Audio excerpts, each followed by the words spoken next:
Mealybug ಯಾವ ಥರ control ಮಾಡಬೇಕು, ಮಿಲಿಬಗ್ಗೆ ಯಾವ ಥರ ನಿಯಂತ್ರಣ ತರಬೇಕು, ಅದ್ರ ಬಗ್ಗೆ ನಾವು ಮಾಹಿತಿ ತಗೊಳ್ಳೋರಿದ್ದೀವಿ. ಈಗ ಜೂನ್ ಜುಲೈ ತಿಂಗಳ ನಡೆದಿದೆ. ಈ ತಿಂಗಳಲ್ಲಿ ನಮಗೆ ಮಿಲಿಬಗ್ ಕಂಟ್ರೋಲ್ ಮಾಡೋಕ್ಕೆ ಒಂದು ಚಲೋ ಅಂತ ಚಾನ್ಸ್ ಇರುತ್ತೆ. ಮೊದಲನೇ ನಾವು ಮಿಲಿಬಗ್ ಲೈಫ್ ಸೈಕಲನ್ನು ತಿಳ್ಕೊಳ್ಳೋಣ. ಮಿಲಿಬಗ್ ಲೈಫ್ ಸೈಕಲ್ ಇದು ಮಿಲಿಬಗ್ಗು ಜೂನ್ ತಿಂಗಳಲ್ಲಿ ಮೇ ಎಂಡ್ ಇದರಿಂದ ಜೂನ್ ಸ್ಟಾರ್ಟ್ ಈ ತಿಂಗಳಲ್ಲಿ ನಮ್ಗೆ ಏನಿದು ಗಿಡ ಇರುತ್ತೆ ಈ ಥರ ತೋಟಿ ಸೊಪ್ಪಿಯಲ್ಲಿ ಒಂದು ಎಗ್ ಸ್ಯಾಕ್ ಇರುತ್ತೆ ಹಾಕುತ್ತೆ. ಅದ್ರ ಒಂದು ಎಗ್ ಸ್ಯಾಕ್ನಲ್ಲಿ 100 ರಿಂದ 300 ತನಕ ಅದ್ರ ಮೊಟ್ಟೆ ಹಾಕುತ್ತೆ. ಅದರಲ್ಲಿ 3 ರಿಂದ 4 ದಿನದ ಮೇಲೆ ಆ ತತ್ತಿ ಆ ಮೊಟ್ಟೆದಿಂದ ಸಣ್ಣ ಚಿಕ್ಕಂತ ಮಿಲಿಬಗ್ ಅನು ಹೊರಬಿದ್ದು ಅವು ಗಿಡದ ತಾಟಿಯಲ್ಲಿ ರಸ ಹೀರೋ ಕೆಲಸ ಮಾಡಕ್ಕೆ ಸ್ಟಾರ್ಟ್ ಮಾಡ್ತವೆ. ಮತ್ತೊಂದು ಈ ದಿನದಲ್ಲಿ ಯಾವಾಗ ನಾವು ಕಡ್ಡಿ ಸ್ಟಾಪ್ ಮಾಡ್ತೇವೆ, ಮ್ಯಾಗಿನ ತುದಿ ಹೊಡೆದು ಕಡ್ಡಿ ಸ್ಟಾಪ್ ಮಾಡ್ತೇವೆ, ಕಡ್ಡಿ ರೆಡಿ ಹಾಕವು. ಮತ್ತು ಈ ವರ್ಷ ಬಿಸಿಲನ್ನು ಸನ್ಲೈಟನ್ನು ಫುಲ್ ಸಿಗ್ತಾ ಇದೆ. ಅದಕ್ಕೆ ಅನ್ನ ಪ್ರಕ್ರಿಯೆ ಮಾಡೋಕ್ಕೆ, ಸ್ಟೋರೇಜ್ ಮಾಡೋಕ್ಕೆ ಗಿಡಕ್ಕೆ ತುಂಬ ಚಲೋವಾಗಿ ವಾತಾವರಣ ಇವತ್ತು ಸಿಗ್ತಾ ಇದೆ.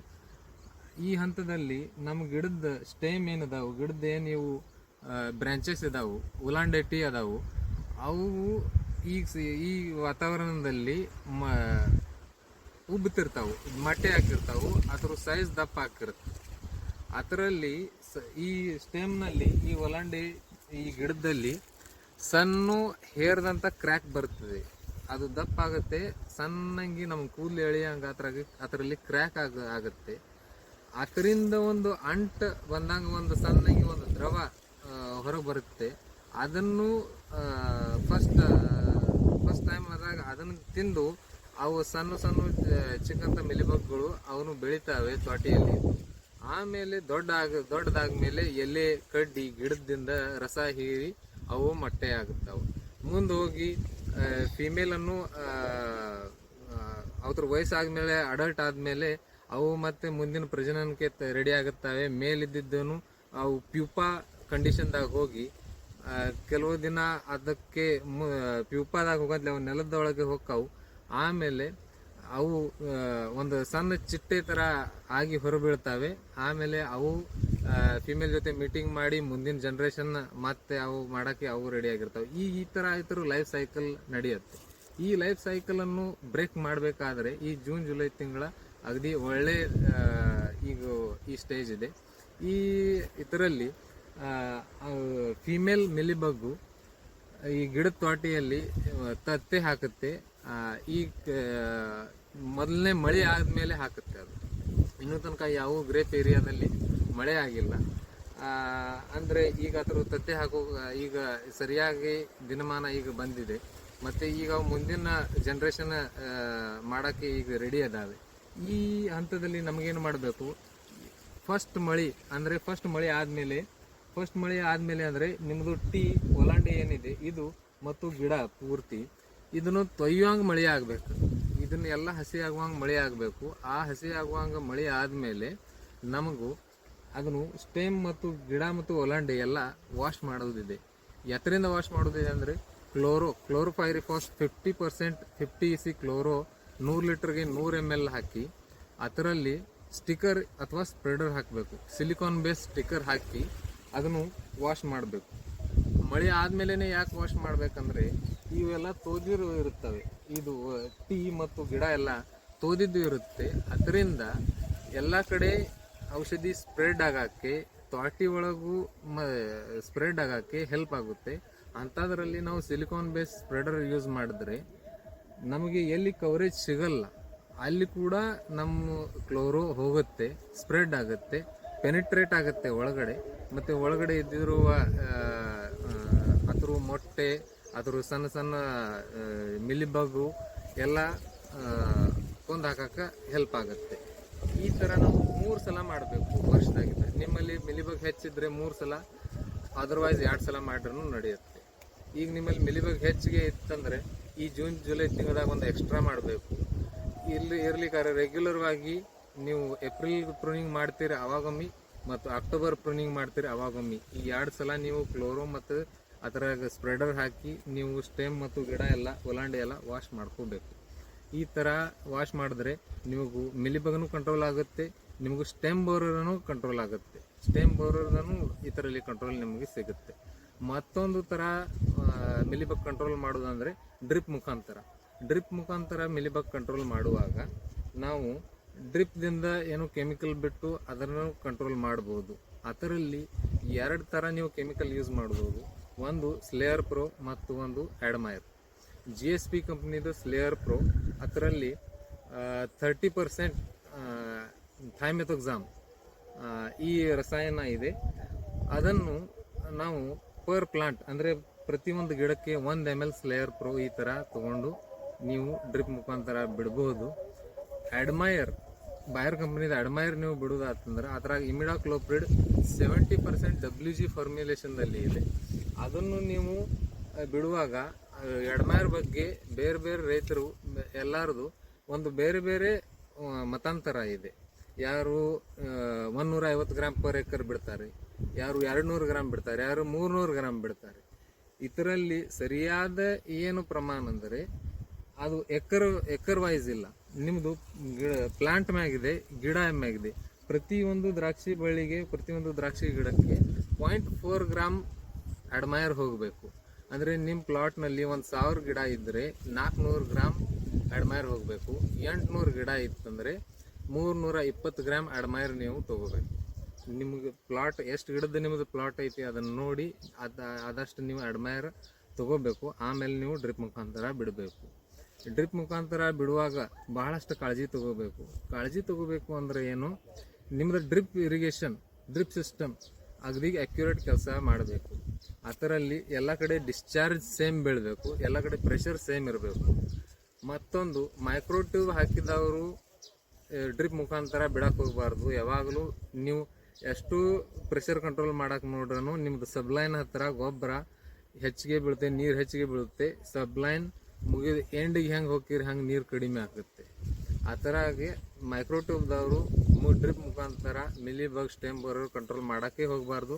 ಅವ್ರಿಗೆ ಸರಿಯಾಗಿ ಅದರದ್ದು ಬೆನಿಫಿಟ್ ಸಿಗಲ್ಲ. ಬೆನಿಫಿಟ್ ಸಿಕ್ಕರೂ ಪೂರ್ತಿ ಬೆನಿಫಿಟ್ ಅದರದ್ದು ಸಿಗಲ್ಲ. ಡ್ರಿಪ್ ಮುಖಾಂತರ ನಾವು ಅನ್ಕ ರೆಕಮೆಂಡ್ ಮಾಡೋಂಗಿಲ್ಲ. ನೀವು ಅಲ್ಲಿ ಏನು ಮಾಡಬೇಕು ಅಂದರೆ ಡ್ರೆಂಚಿಂಗ್ ಮಾಡ್ಕೋಬೇಕು. ಒಂದು ಗಿಡಕ್ಕೆ 1/2 ಲೀಟರ್ ನೀರು, ನೀವು ಅಡ್ಮೈರ್ ತೊಗೊಳೋರಿದ್ರೆ 0.4 ಗ್ರಾಮ್ ಅಡ್ಮೈರ್ 1/2 ಲೀಟರ್ ನೀರಕ್ಕೆ 1/2 ಲೀಟರ್ 500 ml ನೀರಿಗೆ, ಒಂದು ಡ್ರಿಪ್ಪರ್ ಬಡ್ಡಿಗೆ, ಒಂದು ಮೈಕ್ರೋಟ್ಯೂಬ್ ಬಡ್ಡಿಗೆ 250 ml, ಮತ್ತೊಂದು ಡ್ರಿಪ್ ಬಡ್ಡಿಗೆ 250 ml. ಈ ಥರ ನೀವು ಅದನ್ನು ಡ್ರೆಂಚಿಂಗ್ ಮಾಡ್ಕೋಬೇಕು. ಹಾಗಾದರೆ ನಿಮ್ಮಲ್ಲಿ ಸರಿಯಾಗಿ ಮತ್ತು 100% ನಿಮಗೆ ಅದರದ್ದು ಬೆನಿಫಿಟ್ ಸಿಗುತ್ತೆ, ರಿಸಲ್ಟ್ ಬರುತ್ತೆ. ಮತ್ತೊಂದು ಕಾಳಜಿ ತಗೋಬೇಕಾತಂದರೆ ಡ್ರಿಪ್ಗೆ ಬಿಟ್ಟ ಮೇಲೆ ಅಥವಾ ಡ್ರೆಂಚಿಂಗ್ ಮಾಡಿದ ಮೇಲೆ ನೀವು ಡ್ರಿಪ್ ಇರಿಗೇಷನ್ದಿಂದ 2 ದಿವಸ ನೀರು ಬಿಡಬಾರ್ದು. ಆಮೇಲೆ ಮಳೆ ವಾತಾವರಣ ನೋಡಿ, ಜೋರಾಗಿ ಮಳೆ ಆಗಬಾರ್ದು ಅಂಥ ವಾತಾವರಣ ನೋಡಿನ ನೀವು ಡ್ರಿಪ್ಗೆ ಬಿಡಬೇಕು ಅಥವಾ ಡ್ರೆಂಚಿಂಗ್ ಮಾಡ್ಕೋಬೇಕು. ನೀವು ಡ್ರೆಂಚಿಂಗ್ ಮಾಡಿದ್ಮೇಲೆ ಜೋರಾಗಿ ಮಳೆ ಆಗ್ರೆ ಅದರದ್ದು ನಿಮಗೆ ಬೇಕಂಗೆ ಬೆನಿಫಿಟ್ ಸಿಗಲ್ಲ. ಮತ್ತೊಂದು 3ನೇ ಥರ ಮಿಲಿಬಗ್ ಕಂಟ್ರೋಲ್ ಮಾಡೋದಂದರೆ ನಮ್ಮ ಡ್ರಿಪ್ ಬಡ್ಡಿಗೆ ಒಂದು ಅಲಸಂದಿ ಬೀಜನೂ ಹಾಕಬೇಕು. ಅಲಸಂದಿ ಬೀಜ ಅಂದ್ರೆ ಉತ್ತರ ಕರ್ನಾಟಕದಾಗ ಮೋಸ್ಟ್ಲಿ ಅಲಸಂದಿನ ಅಂತಾರು. ಇನ್ನು ಬೆಂಗಳೂರು ಸೈಡ್ ಯಾರು ರೈತರು ಇದ್ರಂದ್ರೆ ನಾ ಫೋಟೋ ತೋರಿಸ್ತೀನಿ ವಿಡಿಯೋದಲ್ಲಿ. ಆ ಫೋಟೋವನ್ನು ನೀವು ನೋಡಿ ಆ ಕ್ರಾಪನ್ನು ನೀವು ಇಂಟರ್ ಕ್ರಾಪ್ ಅಂತ ನಿಮ್ಮ ದ್ರಾಕ್ಷಿ ನಿಮ್ಮ ಡ್ರಿಪ್ ಬಡ್ಡಿಗೆ ಅದರ ಬೀಜ ಹಾಕಬೇಕು. ಆ ಬೀಜ ಅದನ್ನು ನೀವು ಹೂವಿಗೆ ಮತ್ತು ಕಾಯಿ ಮೇಲೆ ಕಾಯಿ ಫ್ಲವರಿಂಗ್ ಸ್ಟಾರ್ಟ್ ಆಗುತ್ತೆ, ಕಾಯಿಗಾಗಿ ಚಾಲೂ ಆಗ್ತವೆ. ಆವಾಗ ನಿಮಗೆ ಅದನ್ನು ಕಟ್ ಮಾಡಿ ಅಲ್ಲಿ ಹಾಕೋದಿದೆ ಬಡ್ಡಿಗೆ. ಮತ್ತೊಂದು ಬೆನಿಫಿಟ್ ಮಿಲಿಬಗ್ಗೆ ಯಾವ ಥರ ಬೆನಿಫಿಟ್ ಸಿಗುತ್ತೆ ಅಂದರೆ ಆ ಅಲಸಂದಿ ಕ್ರಾಪ್ ಮೇಲೆ ಒಂದು ಲೇಡಿ ಬಗ್ ಅಂತ ಒಂದು ಕೀಟ ಇರುತ್ತೆ. ಆ ಕೀಟವನ್ನು ಮಿಲಿಬಗ್ ಕೀಟಕ್ಕೆ ತಿನ್ನುತ್ತೆ. ಆ ಥರದ ಆಹಾರ ಇದೆ. ಅದು ಮಿಲಿಬಗ್ಗು ಲೇಡಿ ಬಗ್ದ ಆಹಾರ ಇದೆ. ಆ ಲೇಡಿ ಬಗ್ಗು ಮಿಲಿಬಗ್ಗೆ ತಿನ್ನುತ್ತೆ. ಈ ಥರ ನಿಮಗೂ ಒಂದು ಒಳ್ಳೆ ಕ್ರಾಪ್ ಪ್ರೊಟೆಕ್ಷನ್ ಸಿಗುತ್ತೆ. ಯಾವುದೂ ಕೆಮಿಕಲ್ ಯೂಸ್ ಮಾಡಲ್ಲ, ಯಾವುದೂ ಖರ್ಚು ಮಾಡಲ್ಲ, ನಿಮ್ಗೆ ಅದೊಂದು ಬೆನಿಫಿಟ್ ಸಿಗುತ್ತೆ. ಆ ಥರ ನೀವು ಮಾಡ್ಕೋಬೋದು. ಮತ್ತೊಂದು 2ನೇ ಥರ ಬೆನಿಫಿಟ್ ಅಂದರೆ ಅದನ್ನು ಕ್ರಾಪ್ ನೀವು ಹೂವು ಕಾಯಿ ಫ್ಲವರಿಂಗ್ ಮತ್ತು ಸೆಟ್ಟಿಂಗ್ ಆಗಕ್ಕೆ ಬಂದ್ಮೇಲೆ ಅದನ್ನು ನಾವು ದ್ರಾಕ್ಷಿ ಚಟ್ನಿ ಮಾಡ್ತೀವಿ. ಆಗ ಅಂತ ಒಂದು ಕತ್ರಿಲಿ ನೆಲದೊಳಗೆ 1 ಇಂಚ್ ಅಂದ್ರೆ ಮತ್ತೆ ಹೊಳ್ಳಿ ಚಿಗತ್ ಬರಬಾರ್ದು ಆ ಥರ ನೀವು ಕಟ್ ಮಾಡಿ ಆ ಬಳ್ಳಿನೂ ಅಲ್ಲೇ ಹಾಕಿಬಿಟ್ಟಿದ್ರೆ ಒಂದು ಗ್ರೀನ್ ಮ್ಯಾನ್ಯೂರಿಂಗ್ ಥರ ಕೆಲಸ ಮಾಡುತ್ತೆ. ನಾವು ಸನಬನ್ನು ಬಿತ್ತುತ್ತೀವಿ, ಭೂಮಿ ಫಲವತ್ತೆ ಆಗಾಕು, ಆರ್ಗ್ಯಾನಿಕ್ ಕಾರ್ಬನ್ ಹೆಚ್ಚಾಗಬೇಕು. ನಾವು ಸನಬ ಇವು ಹೆಂಗೆ ನಾವು ದ್ವಿದಳ ವರ್ಗೀಯ ಬೆಳೆಯನ್ನು ನಾವು ತಗೋತೀವಿ, ಆ ಥರದೊಂದು ಬೆನಿಫಿಟ್ ಸಿಗುತ್ತೆ. ಆಮೇಲೆ ಅದರ ಬೇರೆ ಏನಿರ್ತಾವೆ ರೂಟ್ಸ್, ಆ ರೂಟ್ಸ್ ನಾವು ನೆಲದಲ್ಲಿನೇ ಇಡಬೇಕು, ಕಿತ್ತು ತೆಗಿಬಾರ್ದು, ಕಟ್ ಮಾಡಬೇಕು. ಯಾಕಂದರೆ ಅದರ ರೂಟ್ಸ್ ಮೇಲೆ ಒಂದು ನೈಟ್ರೋಜನ್ ಫಿಕ್ಸ್ ಮಾಡಿದ್ದು ಅದ್ರ ಮೇಲೆ ಗಂಟು ಇರ್ತಾವೆ, ಅದರಲ್ಲಿ ನೈಟ್ರೋಜನ್ ಫಿಕ್ಸ್ ಆಗುತ್ತೆ. ಆ ನೈಟ್ರೋಜನ್ ನಿಮಗೆ ನೀವು ಅಕ್ಟೋಬರ್ ಪ್ರೂನಿಂಗ್ ಮಾಡ್ತೀರ, ಅವಾಗ ಏನು ನೀವು ನೈಟ್ರೋಜನ್ ಡೋಸ್ ಏನು ನೀವು ಅಪ್ಲಿಕೇಶನ್ ಮಾಡ್ತಿರ್ತೀರ, ಆ ಅಪ್ಲಿಕೇಶನ್ ಮಾಡೋದು ಅವಶ್ಯಕತೆ ಇಲ್ಲ. ನೀವು ನಿಮ್ಮ ಜಮೀನಿಗೆ per acre 1 bag ammonium sulphate ಆವಾಗ ಕೊಡ್ತಿದ್ರೆ, ಇಲ್ಲಾಂದರೆ ನೀವು ಕ್ಯಾಲ್ಸಿಯಂ ನೈಟ್ರೇಟು 1919 ಇವು ಯಾವ ಡ್ರಿಪ್ ಅನ್ನು ಗೊಬ್ಬರ ನೀವು ಕೊಡ್ತಿದ್ರೆ ಆ ಗೊಬ್ಬರ ಕೊಡೋದೇನು ಅವಶ್ಯಕತೆ ಇಲ್ಲ. ಆ ನೈಟ್ರೋಜನ್ ಆವಾಗ ನಿಮ್ಗೆ ಹೆಲ್ಪ್ ಆಗುತ್ತೆ. ಈ ಥರ ನಿಮ್ಮ ಜಮೀನಿನ ಫಲವತ್ತತೆನೂ ಸುಧಾರಣೆ ಆಗುತ್ತೆ ಮತ್ತು ಮಿಲಿಬಗ್ ಕಂಟ್ರೋಲೂ ಆಗುತ್ತೆ. ಈ ಥರ ಈ 3 ಪ್ರಕಾರ ನೀವು ಮಿಲಿಬಗ್ ಕಂಟ್ರೋಲ್ ಮಾಡ್ಬೋದು. ಅದರಲ್ಲಿ ನೀವು ನಾ ಏನು ಕ್ಲೋರೋದ್ಲೆ ಗಿಡ ತೊಳೆದು ಏನು ಹೇಳಿ ಅದರಿಂದ ನಿಮ್ಮದು ಮಿಲಿಬಗ್ ಮತ್ತು ಸ್ಟೆಮ್ ಬೋರರ್ 2 ಕಂಟ್ರೋಲ್ ಆಗುತ್ತವೆ. ಈ ಥರ ನೀವು ಮಿಲಿಬಗನ್ನು ಕಂಟ್ರೋಲ್ ಮಾಡ್ಬೋದು. ಮತ್ತೊಂದು, ಈಗಿನ ಮಳೆ ಆಗಿಲ್ಲ ಯಾವ ಏರಿಯಾದಾಗ, ಅಂದ್ರೆ ನೀವು ಈಗ ಸದ್ಯಕ್ಕೆ ನೀವು ಡ್ರೆಂಚಿಂಗ್ ಮಾಡಬೇಕಾದ್ರೆ ಈಗ ಸರಿಯಾದ ಸಮಯ ಇದೆ. ಈಗ ನೀವು ಡ್ರೆಂಚಿಂಗ್ ಮಾಡಿರಿ, ಡ್ರಿಪ್ ಮುಖಾಂತರ ನೀವು ಈಗ ಮಿಲಿಬಗ್ ಕಂಟ್ರೋಲ್ ಮಾಡಿರಿ. ಫಸ್ಟ್ನೇ ಮಳೆ ಆಗ್ತೈತೆ ಅವಾಗ ನೀವು ಕ್ಲೋರೋದ್ಲೆ ಇಡೀ ಗಿಡ ಮತ್ತು ಸ್ಟೆಮ್ ಮತ್ತು ಗಿಡ ಎಲ್ಲ ತೆಗೀರಿ. ಈ ಥರ ಮಾಡಿದರೆ ನಿಮಗೂ ಮಿಲಿಬಗ್ ಕಾಟ ಆಗಲ್ಲ. ಮುಂದಿನ ವಿಡಿಯೋದಾಗ ಡ್ರಿಪ್ ಸಿಸ್ಟಮ್ ಯಾವ ಥರ ಇರಬೇಕು, ದ್ರಾಕ್ಷಿ ಬೆಳೆಗೆ ಯಾವ ಥರ ಡ್ರಿಪ್ ಸಿಸ್ಟಮ್ ಮಾಡಬೇಕು, ಮತ್ತು ಅದರದ್ದು ಯಾವ ಥರ ಡಿಸ್ಚಾರ್ಜ್ ಇರಬೇಕು, ಅದ್ರಿಗೆ ಎಷ್ಟು ಲೀಟರ್ ಡ್ರಿಪ್ಪರ್ ಇರಬೇಕು, ಈಗ ಎಲ್ಲ ಥರ ಒಂದು ವ್ಯವಸ್ಥಿತವಾಗಿ ಮಾಹಿತಿಯನ್ನು ಮುಂದಿನ ವಿಡಿಯೋದಾಗ ನಾವು ಹೇಳ್ತೇವೆ. ನಮಸ್ಕಾರ. ಇದೇ ಥರ ಹೊಸ ಮಾಹಿತಿ ಇರುವ ವಿಡಿಯೋಗಳೇ ನಿಮಗೆ ಬರಬೇಕಾದರೆ ನಮ್ಮ ಚಾನಲನ್ನು ಸಬ್ಸ್ಕ್ರೈಬ್ ಮಾಡಿ, ಲೈಕ್ ಮಾಡಿ, ವಿಡಿಯೋವನ್ನು ಶೇರ್ ಮಾಡಿ.